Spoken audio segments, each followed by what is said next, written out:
Chapter 4 versus 31 to 34।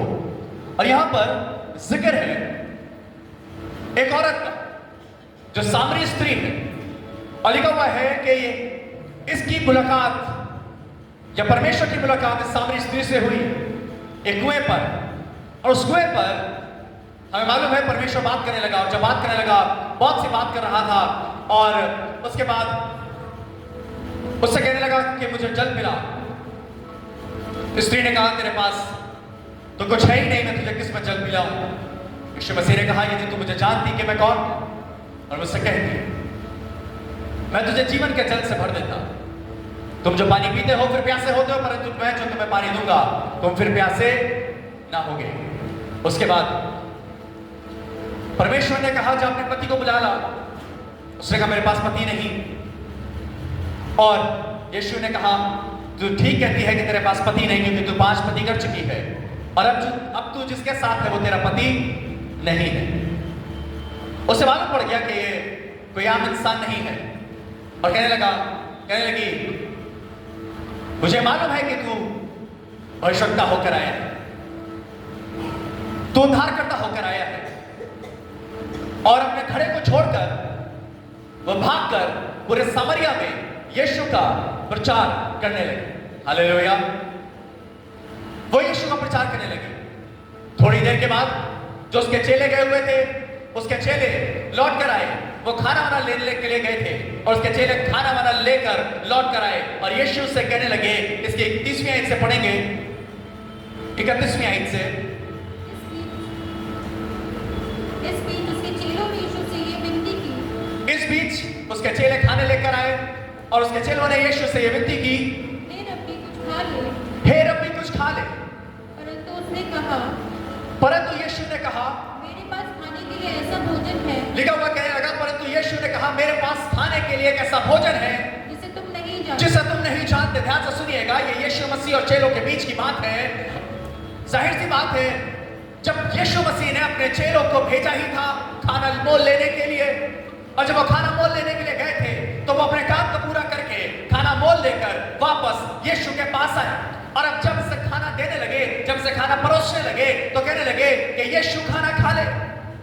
और यीशु मसीह कह रहा है परंतु उसने कहा मेरे पास खाने के लिए ऐसा भोजन है जिसे तुम नहीं जानते। जी हाँ। चेलों ने आपस में कहा, तब चेलों ने आपस में कहा क्या कोई उसके लिए कुछ खाने को लाया? क्या कोई उसके लिए कुछ खाने को लाया है? यीशु ने कहा मेरा भोजन ये है कि आज का वचन जो है वो यही सही है, इसलिए इसको ध्यान पूर्वक सुनिएगा। कहने लगे मेरा भोजन ये है कि मैं अपने भेजने वाले की इच्छा के अनुसार चलूं और उसका काम पूरा करूं। आमीन, हालेलुया। परमेश्वर के वचन के पढ़े और सुने जाने पर आशीष हो परमेश्वर। यीशु मसीह कहने लगा मेरा भोजन ये है कि मैं अपने भेजने वाले के काम को पूरा करूं और उसकी इच्छाओं को पूरा करूं। मेरा भोजन ये है कि जो परमेश्वर ने मेरे लिए ठहराया है, जो मेरे पिता ने मेरे लिए ठहराया है, उसे मैं पूरा कर सकूं। I am here to fulfill the will of my Father. Hallelujah. कहने मेरा भोजन ये है कि मैं अपने भेजने वाले की इच्छा को पूरा करूं। जब बाइबल पढ़ते हैं यीशु मसीह के बारे में, तो यीशु मसीह के बारे में जब पढ़ते हैं बहुत कम ऐसी जगह है जहां पर यीशु मसीह खाना खा रहा है, जहां पर भोजन कर रहा है। और जब ये वो भोजन करने के लिए बैठा है कहीं पर भी, तो उसके पीछे भी उद्देश्य रहा है। हालेलुया। उसके अलावा यीशु मसीह हर जगह भाग भाग कर और दौड़ दौड़ कर हर जगह जाकर यीशु मसीह अपने कामों को प्रदर्शित कर रहा है, अपने कामों को दिखा रहा है, आश्चर्य कर्मों कर रहा है, मृतकों को जिला रहा है, पैरों को कान दे रहा है, अंधों को आंखें दे रहा है, गूंगों को बोलने के लिए बल दे रहा है, और चलने वालों के लिए बल दे रहा है, कोढ़ियों को चंगा कर रहा है। और वो सिर्फ इसलिए कर रहा है क्योंकि पिता ने उसको इसी काम के लिए भेजा है। Hallelujah. Jesus was on the way of his father. Jesus was on the way of his father. कहेगा मेरी इच्छा ये नहीं है कि मैं बड़े कामों करूं, पर मेरी इच्छा ये है कि मैं परमेश्वर के अपने पिता की मर्जी को पूरा करूं। हालेलुया। मैं अपने पिता की मर्जी को पूरा करने वाला हो सकूं। यीशु मसीह एक आम इंसान नहीं था। आमीन। यीशु मसीह एक आम इंसान नहीं था। वो और 12 चेलों की तरह नहीं था, वो और लोगों की तरह नहीं था। और यीशु मसीह जमीन पर भी राजाओं का राजा और प्रभुओं का प्रभु होकर आया था। हालेलुया। उसने इंसानी रूप धारण जरूर किया था, पर उसे मालूम था कि मैं राजकुमार हूं, मुझे पिता ने भेजा है और वो राजा होकर आया है। तभी तो हेरोदेस डर गया था, क्या मेरे होते हुए कोई और राजा पैदा हो सकता है? क्या मेरे होते हुए कोई और राज्य कर सकता है? क्या मेरे होते हुए कोई और बड़े काम कर सकता है? No one can stand before me।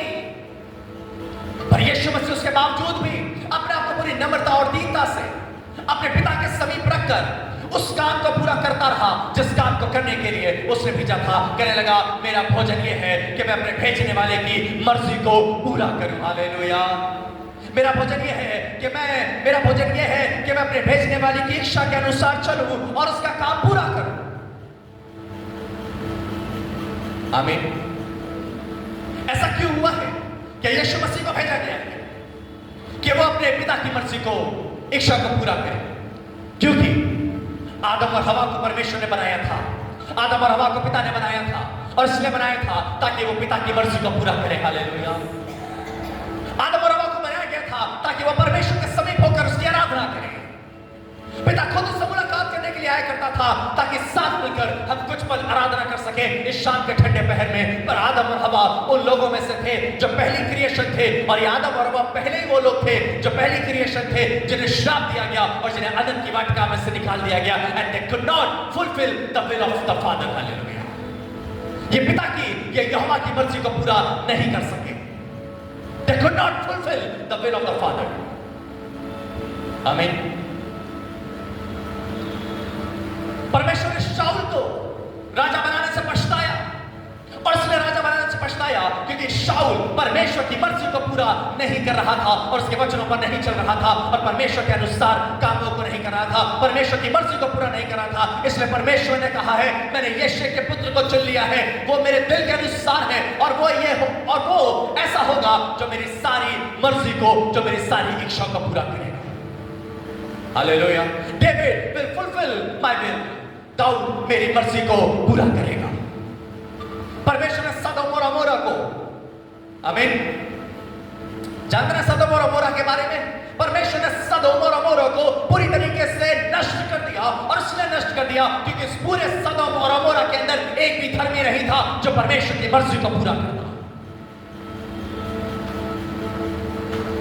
मैं सोचता हूं सदोम और अमोरा के बारे में, ये भी परमेश्वर के बनाए हुए शहर थे, ये भी परमेश्वर के बनाए हुए गांव थे। क्या सदोम और अमोरा के अंदर एक भी कलीसिया नहीं थी?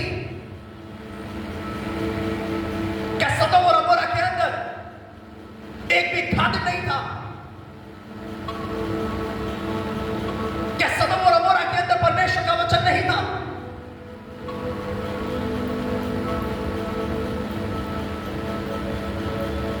ऐसा नहीं है कि सिर्फ लखनऊ शहर में कलीसिया है। निधि झांसी से आई है, झांसी में चर्च है। मंदिर जी का परिवार रांची से आया, वहां चर्च है ना?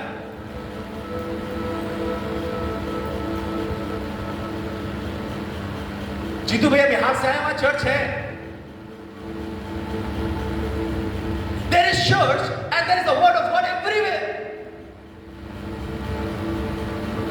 पर क्या कलीसिया और वचन के होने के बाद भी क्या उस कलीसिया के अनुसार और वचन के अनुसार काम करने वाले लोग हैं? परमेश्वर वचन कह रहा है, मैं ऐसे आराधकों को ढूंढता हूं जो पूरी आत्मा और पूरी सच्चाई से परमेश्वर की आराधना कर सके। इब्राहिम कहने लगा है, परमेश्वर क्या 50 धर्मी मिल जाएंगे तो शहर को तू छोड़ देगा? परमेश्वर ने कहा, परमेश्वर 50 धर्मी मिल जाएंगे तो मैं शहर को छोड़ दूंगा और उसे नाश नहीं करूंगा। अच्छा, अगर 40 मिल जाएंगे तो क्या तू शहर को छोड़ देगा? नाश नहीं, हाँ छोड़ दूंगा। अगर 20 मिल जाएंगे तब भी छोड़ दूंगा, अगर 10 मिल जाएंगे तब भी छोड़ दूंगा, अगर एक धर्मी भी होगा तो भी छोड़ दूंगा, पर अगर एक भी धर्मी नहीं पाया जाएगा तो मैं सदोम और अमोरा को बर्बाद कर दूंगा। There is no one to fulfill the will of God. There is no one to worship God. There is no one to give respect to the word of God.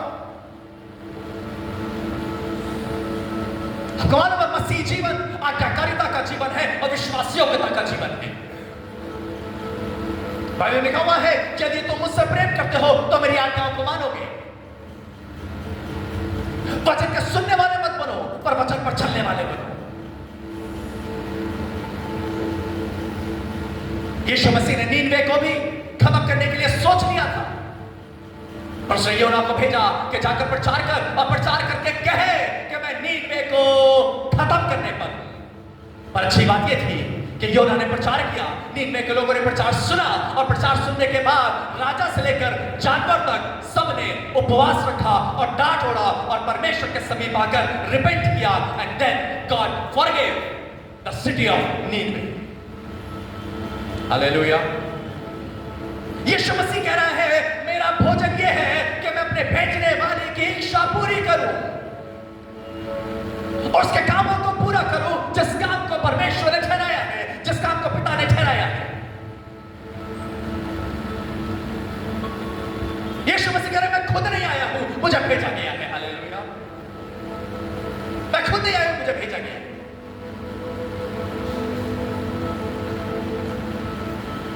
If you are not reading the word of God, you are not fulfilling the will of God. अगर परमेश्वर का कलाम नहीं पढ़ते हैं अपने घराने के अंदर, अपने परिवार के अंदर, आप परमेश्वर की मर्जी को पूरा नहीं करेंगे। Either you are well educated, either you are earning so much, but if you are not giving the importance to the word of God, you are not fulfilling the will of God. यदि आप सबत के दिन की इज्जत नहीं कर रहे हैं, आप परमेश्वर की इच्छा को पूरा नहीं कर रहे हैं। बाइबल लिखा हुआ फिर कुछ देर और सो लेना, आराम कर लेना। But this is the day that the Lord has made, and I will rejoice and be glad in it. ये वो दिन है जो यहोवा ने बनाया है और हम इसमें आनंदित और मगन होते हैं। अगर आप 10 आज्ञाओं को नहीं मान रहे हैं, इसका मतलब आप परमेश्वर की मर्जी को पूरा नहीं कर रहे हैं।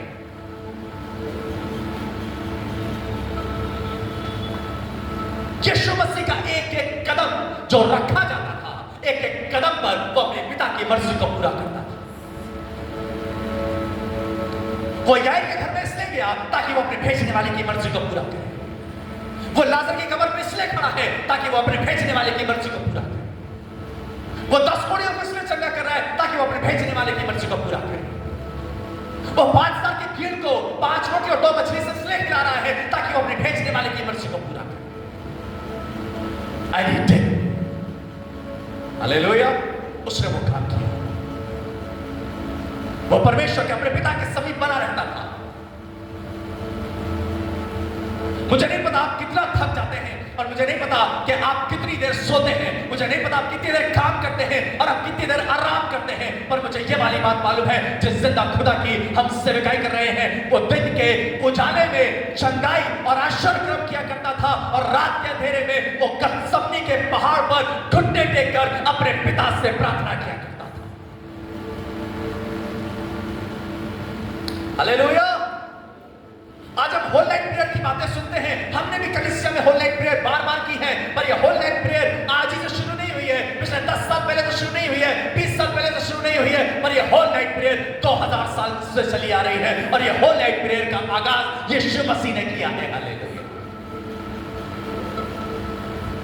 सिर्फ यीशु मसीह के पास तब मत आइए जब आपको चंगाई चाहिए। सिर्फ यीशु मसीह के पास तब मत आइए जब आपको सफलता चाहिए। सिर्फ तब मत आइए जब एग्जाम सामने है और आपको सफल होना है। सिर्फ तब मत आइए जब आपको नौकरी चाहिए। सिर्फ तब मत आइए जब आपको आश्चर्यक्रम देखना है। पर जब यीशु मसीह के सामने आइए तो यीशु मसीह के सामने अपने सवेरे के समय और रात के ठंडे पहर में और 7 दिन और 30 दिन 31 दिन और पूरे साल परमेश्वर के समीप 365 दिन आइए और कहिए परमेश्वर, if you can use anything Lord, you can use me. Let my breath give you glory. Let my hands give you glory. I will come before you, Lord, and I will fulfill your will. Come before God with a heart of surrender.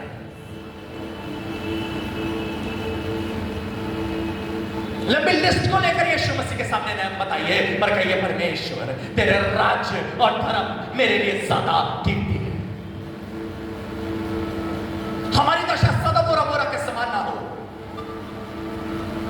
हमारी दशा परमेश्वर के समीप हो और कहे परमेश्वर, मैं इसलिए रचा गया हूं, मैं इसलिए तेरे हाथों से बनाया गया हूं, मैं इसलिए तेरे हाथों से रचा गया हूं और मेरे अंदर इसलिए जीवन की सांस फूकी गई है ताकि परमेश्वर मैं तेरे कलाम के अनुसार अपने जीवन को बिताने वाला हो सकूं। हालेलुया। अभी जब थर्सडे और फ्राइडे को इबादत कर रहे थे ऑनलाइन, तो परमेश्वर ने जो प्रकाशन दिया वो अय्यूब की किताब से था। और अय्यूब की किताब में मालूम है क्या हुआ है? अय्यूब की किताब में पहले चैप्टर में अय्यूब का सब कुछ हो चुका है, दूसरे चैप्टर में उसकी पत्नी उसे छोड़कर जा चुकी है ना, जो भी सॉल लो। और ध्यान से सुनिएगा, मैंने उस दिन भी कहा था और आज भी कह रहा हूं, जितना दुख और जितनी पीड़ा अय्यूब ने अपनी जिंदगी में उठाई है, उतना दुख और उतनी पीड़ा आज तक हमारे पास नहीं आई। हालेलुया। कंधे का दर्द हुआ है, पैरों में दर्द हुआ है, सर में दर्द हुआ है, माइग्रेन रहता है। हालेलुया। हाथ उठाने में प्रॉब्लम होती है,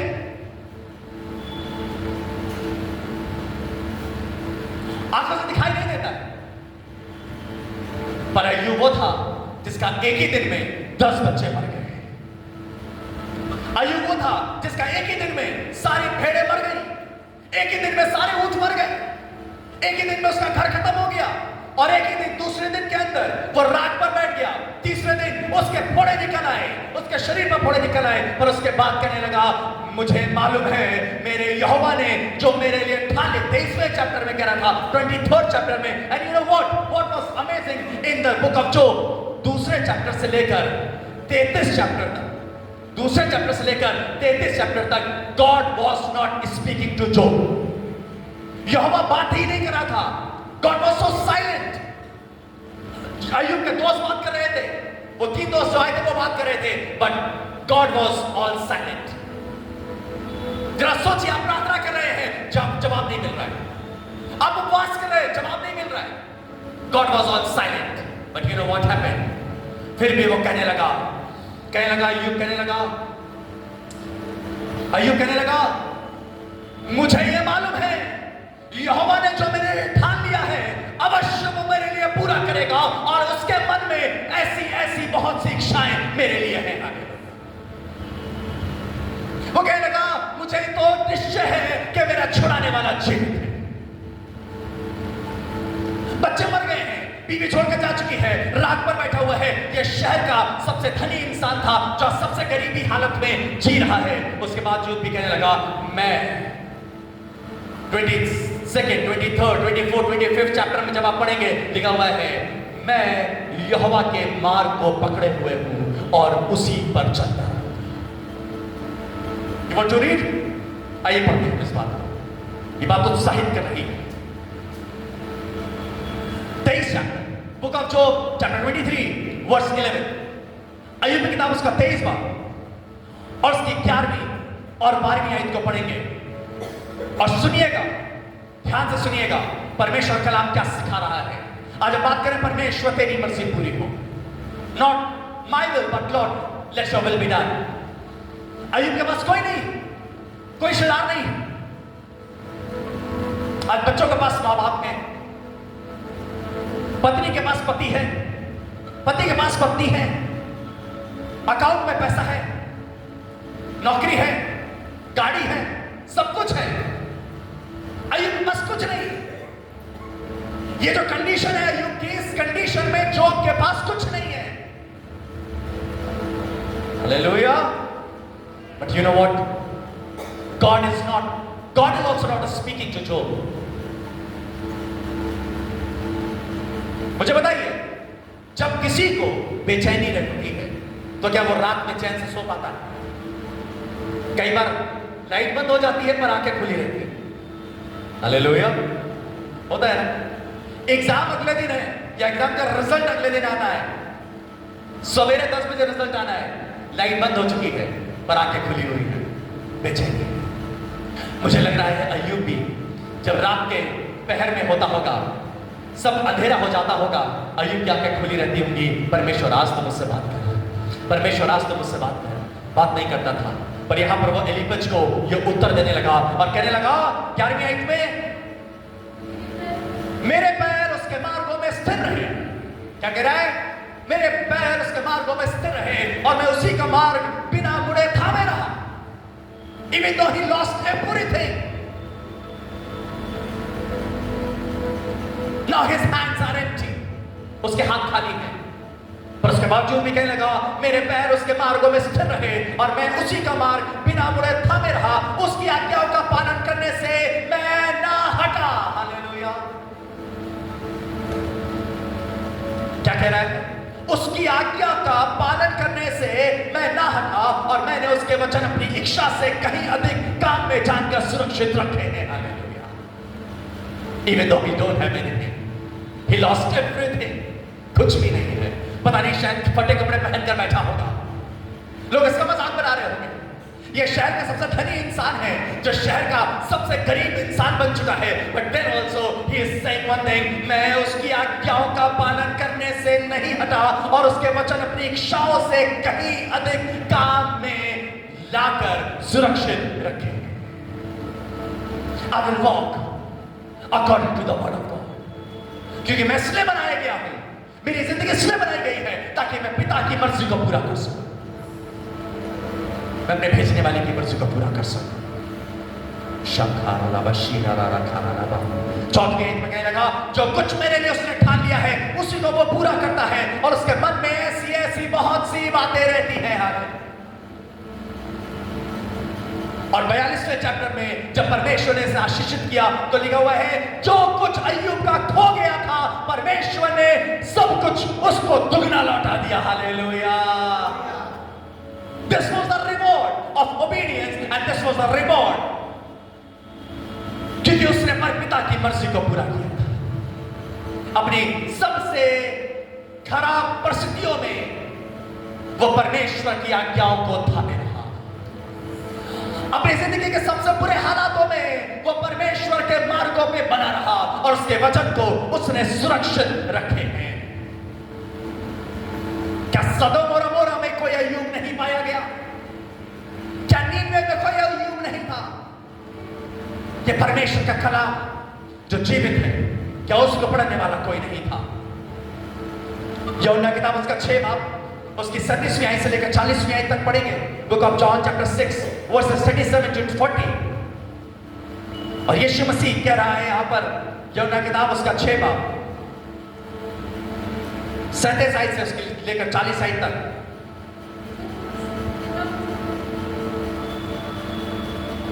जी, जो कुछ पिता मुझे देता है लिखा हुआ है वो सब मेरे पास आएगा और जो कोई मेरे पास आएगा और लिखा हुआ मैं उसे कभी ना निकालूंगा। जी हाँ, क्योंकि मैं अपनी इच्छा नहीं यीशु मसीह कहने लगा क्योंकि मैं अपनी इच्छा नहीं परंतु अपने भेजने वाले की इच्छा को पूरा करने के लिए स्वर्ग से उतरा हूं। जी हाँ, मेरे भेजने वाले की इच्छा ये है जो कुछ उसने मुझे दिया है उसमें से मैं कुछ ना खोऊं परंतु उसे अंतिम दिन फिर जिला उठाऊं। जी हाँ,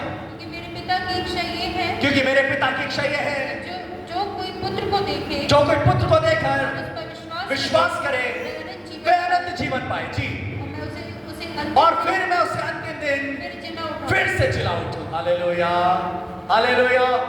लिखा हुआ है मेरे भेजने वाले की इच्छा ये है कि उसने जो कुछ मुझे दिया उसमें से मैं कुछ ना खोऊं परंतु उसे अंतिम दिन फिर जिला उठाऊं।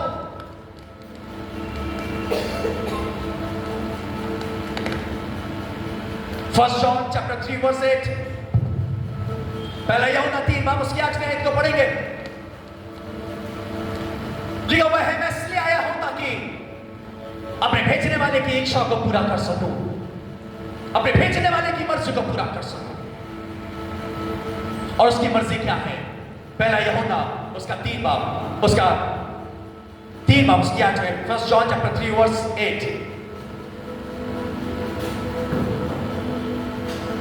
हवा जिधर जाती है जी, चलती है। पहला यूहन्ना 3 बाब उसकी आज की आई। हवा जिधर जाती है ओके,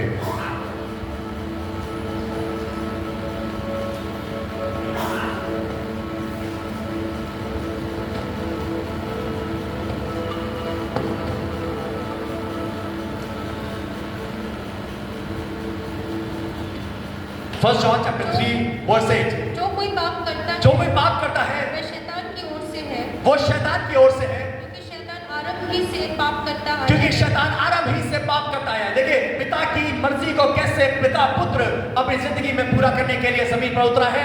लिखा हुआ है, मैं अपने आप से नहीं आया हूं परंतु पिता ने मुझे भेजा है। जी हाँ, परमेश्वर का पुत्र इसलिए प्रकट हुआ लिखा हुआ है परमेश्वर का पुत्र, ध्यान से सुनिएगा, परमेश्वर का पुत्र इसलिए प्रकट हुआ कि शैतान के कामों को नाश करे। ताकि वो शैतान के कामों का नाश करे। Hallelujah.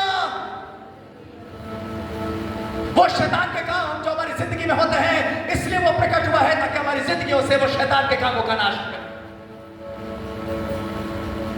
He came on this earth to destroy the work of devil. वो इसलिए प्रकट हुआ है ताकि वो शैतान के कामों का नाश करे।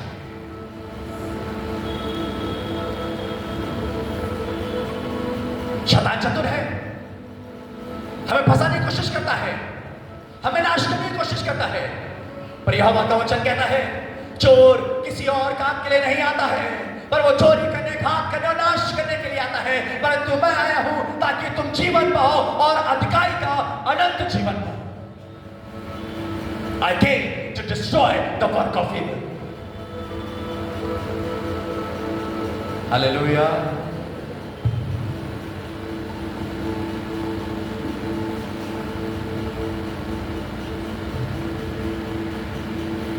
What is the will of God for mankind? परमेश्वर की इच्छा हम इंसानों से क्या है? यीशु पुत्र होकर आया और उसने पिता की मर्जी को पूरा किया, पर हम आज इस जमीन पर हैं और हम विश्वास करते हैं।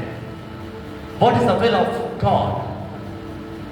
What is the will of Jesus from mankind? परमेश्वर की क्या इच्छा है? परमेश्वर की इच्छा यह है कि इंसान अपने गुनाहों से माफी मांगे। Hallelujah. The will of the Son for mankind is to repent and confess their sins. Repent and confess their sin. दूसरी इच्छा यह है to walk according to the word of God. परमेश्वर के कलाम के अनुसार अपने जीवनों को बनाए। तीसरी इच्छा यह है to bring fruit. फल, to bring fruit. और परमेश्वर की चौथी इच्छा यह है कि तुम बपतिस्मा लो, मन फिराओ और बपतिस्मा लो, अनंत जीवन को धारण करो और नए जीवन में प्रवेश करो। हालेलुया।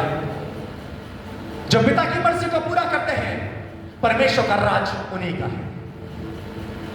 आमीन। लिखा हुआ है जब तुम अपने मां के गर्भ में रचे जा रहे थे तो मैंने तुम पर अपने चित्त को लगाया है, और जब तुम्हारे उत्पन्न होने से पहले मैंने तुम्हारा अभिषेक किया है, और इसलिए अभिषेक किया है ताकि तुम गुनाह में अपने जीवन को ना मिटा दो। क्योंकि यिर्मयाह की किताब में लिखा हुआ है, हिजकिय्याह की किताब में लिखा हुआ है कि मैं पापियों के मरने से कुछ भी खुश नहीं होता। यीशु मसीह ने प्रचार किया है और उसका प्रचार सीधा था कि मन फिराओ और लौट आओ, क्योंकि स्वर्ग का राज तुम्हारा है। स्वर्ग का राज निकट आ रहा है। हालेलुया। मन फिराओ, लौट आओ, ब्रिंग फ्रूट। यूहन्ना की किताब उसका 15 बाब में लिखा हुआ है, मेरे पिता की इच्छा यह है कि तुम बहुत सा फल लाओ, उन आत्मिक फलों से सजाए जाओ। You should be born again. It doesn't matter you are coming to church. It doesn't matter you are born in a Christian family. But it matters you should be born again. Hallelujah. अपने जीवनों को परमेश्वर के सामने रखो और कहो, परमेश्वर मैं ये चाहता हूं, मेरा आधार तू हो परमेश्वर, मेरे सोचने का विषय तू हो। मेरे छलने का विषय तू हो परमेश्वर, मेरे आराधना का विषय तू हो। Repent and confess your sin. Yashaya किताब में लिखा हुआ है, फिर तुम्हारे पाप किसी भी रंग के क्यों ना होंगे, पर वो हिम की नए श्वेत किए जाएंगे।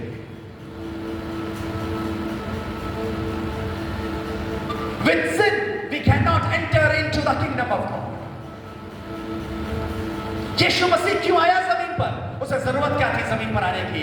जरूरत यह थी कि वो सामरी स्त्री को गुनाहों से बचा ले। जरूरत यह थी कि वो पापियों को मनों को फेर रहे। जरूरत यह थी कि जो व्यभिचार में औरत पकड़ी गई थी, परमेश्वर उसके लिए अनंत जीवन का काम करे। जरूरत यह थी मैं और आप जो गुनाहों में थे, परमेश्वर उस कलवरी के क्रूस पर जान देकर हमें बचा ले।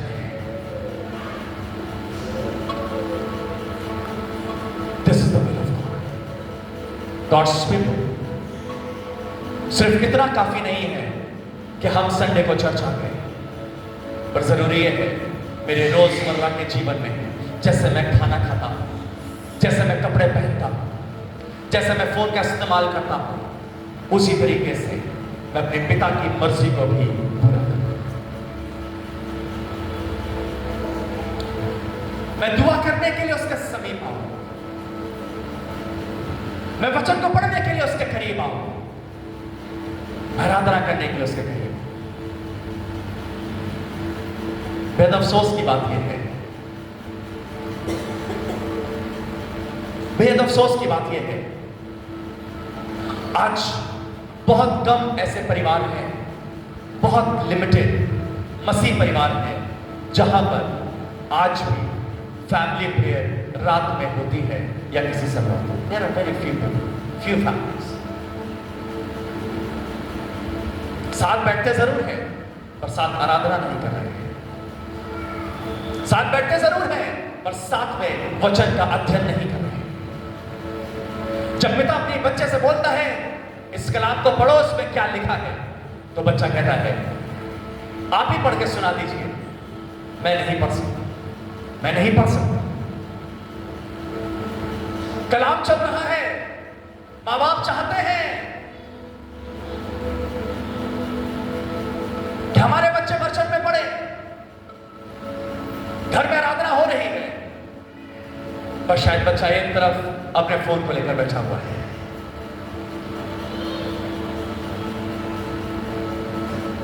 मैं कॉमन बात कर रहा हूं। When you start worshiping God, सबसे पहला काम, आज मैं आपको बताता हूं, जब सबसे पहला आप अपने परिवार को गैदर करें आराधना करने के लिए, सबसे पहला काम ये करें, अपनी जेब में से फोन निकाल दें और उस फोन को किनारे रखें और सिर्फ वचन पढ़ें। क्योंकि जब आप वचन पढ़ने के लिए बैठेंगे, उसी समय पर मैसेज आएगा, उसी समय पर कॉल आएगी, उसी समय पर जरूरी दोस्त का फोन आ जाएगा, और ये परमेश्वर की मर्जी नहीं है। क्यों यीशु मसीह रात के ठंडे पहर में आराधना करने के लिए अपने पिता के पास जाता था? इसलिए क्योंकि उस समय पर कोई चेला नहीं होता था, उस समय पर कोई आश्रम कर्म नहीं करना है, उस समय पर किसी को नहीं चिल्लाना है, उस समय पर कुछ और नहीं करना है, उस समय पर सिर्फ मैं और मेरा पिता। जब हम मूवी देखने के लिए साथ में जा सकते हैं, जब हम पिकनिक के लिए साथ जा सकते हैं, जब हम रात में खाना खाने के बाद आइसक्रीम खाने के लिए अपनी कार में साथ जा सकते हैं, तो हम परमेश्वर का कलाम पढ़ने के लिए साथ क्यों नहीं बैठ सकते? Papa, let's go on a long drive after having dinner. Why? आज मौसम अच्छा है, लेट्स हैव आइसक्रीम। बाहर आइसक्रीम है, good, it's a family bonding. But where is the importance of the word of God? And if you are not doing this, it means you are not doing anything. ध्यान से सुनिएगा, मैंने बहुत पहले इस बात को कहा था और आज भी कहता हूं।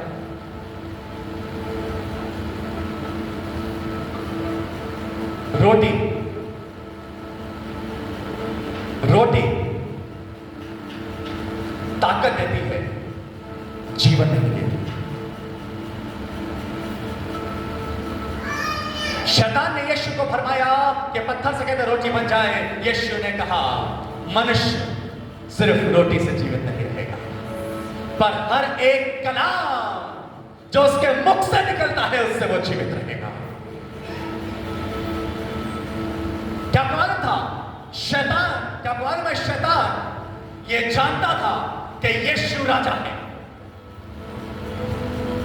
और उसे मानने लगा यदि तू यहां से गिर जाए, मुझे दंडवत करे, यहां से गिर जाए तो ये सब कुछ तेरा हो जाएगा। मुझे एक इंटरेस्टिंग फैक्ट पता चला। वो इंटरेस्टिंग फैक्ट ये था कि यीशु मसीह जब क्रूस पर चढ़ाया जा रहा था, एक तो स्वर्गों में चला गया जो चोर उसके साथ लटकाया गया था, पर दूसरा चोर भी जानता था कि यीशु कौन है। हालेलुया। वो दूसरा चोर जानता था यीशु कौन है, क्योंकि कहीं शायद ये चोरी करने के लिए गया होगा और वहां पर यीशु आश्चर्य कर रहा होगा। ये शायद किसी चर्च में घुस गया होगा चोरी करने के लिए और उसने वहां देखा होगा यीशु मसीह प्रचार कर रहा है।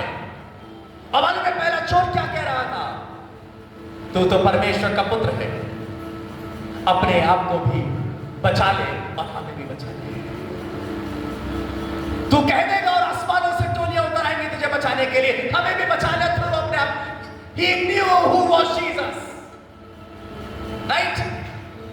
दूसरे चेले ने तो साफ कह दिया, चोर ने साफ कह दिया, जब तू अपने राज में तो मेरी भी सुनी लेना। और पहले वाला जानता था यीशु मसीह कौन है, वो जानता था ये बचाने की सामर्थ रखता है, वो जानता था ये कह देगा आसमानों से स्वर्गदूतों की टोली उतर आएगी, वो जानता था ये क्रूस पर से उतर सकता है, कहने लगा तू अपने आप को भी बचा सकता है और मुझे भी बचा सकता है, तो बचा ले। God's Spirit, what I want to tell you in this wonderful morning, शैतान जानता था यीशु मसीह कौन है, वो चोर जानता था यीशु मसीह कौन है, जिसमें जीवन देने की सामर्थ है। कलीसिया में संडे स्कूल से अटेंड करने के बाद आज हम बुजुर्गी के आलम में पहुंच गए। क्या हम जानते हैं यीशु मसीह कौन है और वो क्या कुछ कर सकता है? वो चाहता सिर्फ इतना सा है, जैसे हनोक 365 साल की उम्र तक परमेश्वर के संग चलता रहा, तुम भी उसके संग चलो, उसके वचन के अनुसार चलते रहो और गंभीरता से परमेश्वर के कलाम पर अपने कामों को बना के रखो। दाऊद कहने लगा भजन संहिता की किताब में, Lord teach me to do your will, परमेश्वर मुझे सिखा कि मैं तेरी मर्जी को पूरा कर सकूं। यूहन्ना की किताब उसका 19 बाब उसकी 8 से 30 आयत तक का पढ़ लीजिए घर जाकर। जब हमने शुरू किया था 4 आयत से, यूहन्ना की किताब उसका 4 आयत से, तो उसके कलाम में लिखा हुआ है, मैं इसलिए आया हूं ताकि अपने भेजने वाले की मर्जी को पूरा करूं और उसके काम को पूरा करूं जो उसने मेरे लिए ठहराया है। और इस इंजील में यूहन्ना की किताब उसका 19 बाब और उसकी 28 आयत से लेकर उसकी 30वीं आयत तक जब हम पढ़ते हैं तो ध्यान से सुनिएगा परमेश्वर कलाम क्या कह रहा है। जब हम इस बात को पढ़ रहे हैं तो आइए अपने जगहों पर हम खड़े हो जाएं।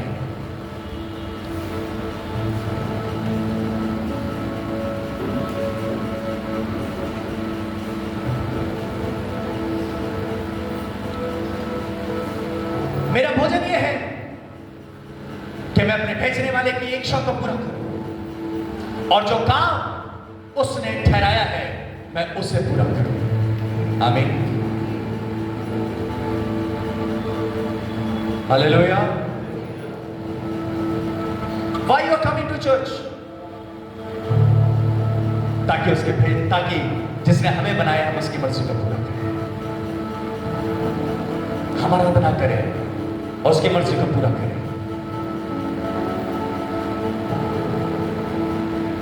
दाऊद कहने लगा भजन संहिता की किताब में, जब मैं मर जाऊंगा तो क्या मिट्टी तेरा धन्यवाद कर सके? तो क्या मेरे लहू से तेरी आराधना हो पाएगी? कुछ भी नहीं हो पाएगा। और इसलिए कहने लगा, दुष्टों के डेरों में वास करने से बेहतर है तेरी देवड़ी पर बने रहना। I came in this world to fulfill the will of my Father. और यहां पर लिखा हुआ है 28 से लेकर 30वीं आयत तक 19 चैप्टर में। इसके बाद यीशु ने ये जानकर कि अब सब कुछ पूरा हो चुका है, अब सब कुछ पूरा हो चुका है, इसलिए कि पवित्र शास्त्र में जो कहा गया, इसलिए जो पवित्र शास्त्र में कहा गया था पूरा हो, वो पूरा हो। कहा मैं प्यासा हूँ। वहाँ सिरके से भरा हुआ एक बर्तन रखा था। जी, वहाँ सिरके से भरा हुआ एक बर्तन भरा था। अतः उन्होंने सिरके में भिगोए हुए स्पंज को जूफे पर रखकर उसके मुंह से लगाया। जब यीशु ने वो सिरका लिया तो कहा पूरा हुआ। तो उसने क्या कहा? थोड़ा दोस्त तेज बोल सकते हैं? तो उसने क्या कहा? मैं इसलिए आया हूं ताकि अपने भेजने वाले की इच्छा पूरी करूं और उस काम को पूरा करूं जो उसने मेरे लिए ठहराया है। यूहन्ना किताब उसका चौथा चैप्टर और 19वें चैप्टर में कह रहा है, जब यीशु ने वो सिरका लिया तो कहा पूरा हुआ और सिर झुकाकर प्राण त्याग किए। और मेरे और आपके गुनाहों को उसने अपने पर उठा लिया, मेरे और आपकी तकलीफों को उसने अपने पर उठा लिया।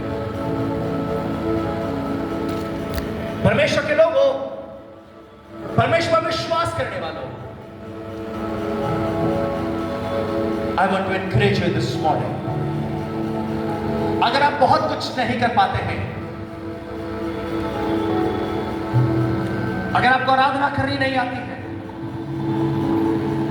आपको गीतों गाना नहीं आता है, आप शायद उपवास नहीं रख पाते हैं,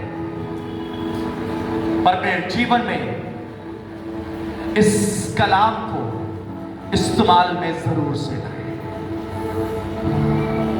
मत गाइए गीत अगर नहीं आते, मत करिए उपवास अगर आप नहीं कर सकते, पर इस कलाम को खोलकर जरूर पढ़ें। इस कलाम के अनुसार अपने जीवन को आधारित करें। बाइबल में लिखा हुआ है, यहोशू से परमेश्वर ने कहा, देख यहोशू, मेरा दास मूसा मर गया है, परंतु मैं तेरे साथ भी वैसे ही रहूंगा जैसे मैं मूसा के संग रहा था, पर तुझे करना यह होगा जैसे मूसा करता था वैसे तुझे भी करना होगा। और आगे कहने लगा, व्यवस्था की यह पुस्तक तेरे चित्त से अलग होने, हालेलुया, तेरे चित्त से व्यवस्था की यह पुस्तक जुदा ना होने पाए। और आगे कहने लगा, इसमें जो कुछ लिखा है, हालेलुया, इसमें जो कुछ लिखा है उसी के अनुसार करना, उससे ना दाएं मुड़ना और ना बाएं मुड़ना, उसी के अनुसार करना। और लिखा हुआ है, जब तू ऐसा करेगा तो मैं तेरे सारे कामों को सफल करूंगा। Hallelujah. And let me tell you, जो यहोशू का परमेश्वर है वो मेरा भी परमेश्वर है।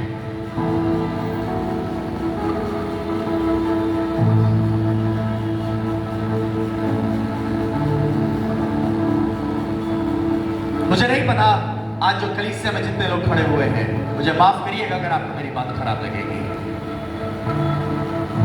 मुझे माफ करिएगा। आई डोंट नो कलीसिया में जितने लोग खड़े हुए हैं उनमें से कौन रोज वचन का अध्ययन करता है या नहीं करता है। If you skip, you are skipping your eternal life. अगर आप छोड़ दे रहे हैं, एक दिन छोड़ दे रहे हैं, आप अपने अनंत जीवन से दूर हो रहे हैं। If you are skipping the holy day, सबत के दिन को छोड़ दे रहे हैं, you are skipping your eternal life. यहोशू तुझे करना पड़ेगा। केबीसी की तरह 4 ऑप्शन नहीं है, मंडे को नहीं पढ़ पाए ट्यूसडे को पढ़ लेना। There's only one thing, and this is not I'm telling you to do. Joshua, this is not I'm telling you to do. This is my command, you have to. He is the commanding officer and he is commanding his people. You have to do. जब तुम ऐसा करोगे तो उस काम सफल होंगे। इसका मतलब है नहीं करोगे, वचन को नहीं पढ़ोगे, उस पर मनन नहीं करोगे, उसकी मर्जी को पूरा नहीं करोगे तो काम सफल नहीं होंगे। यहोशू ने लगभग 22 लड़ाइयां लड़ी हैं, जिसमें से 21 लड़ाइयों में वो सफल हुआ है। एक थोड़ी सी चूक हो गई।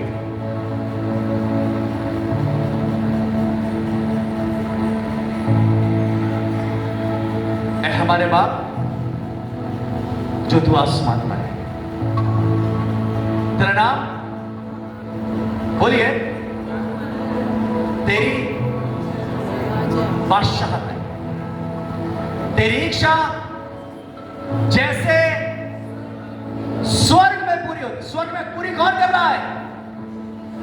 वो जो हमसे पहले उस खुदा के पास पहुंचे हैं। हालेलुया। मालूम है क्यों? अच्छी बात है,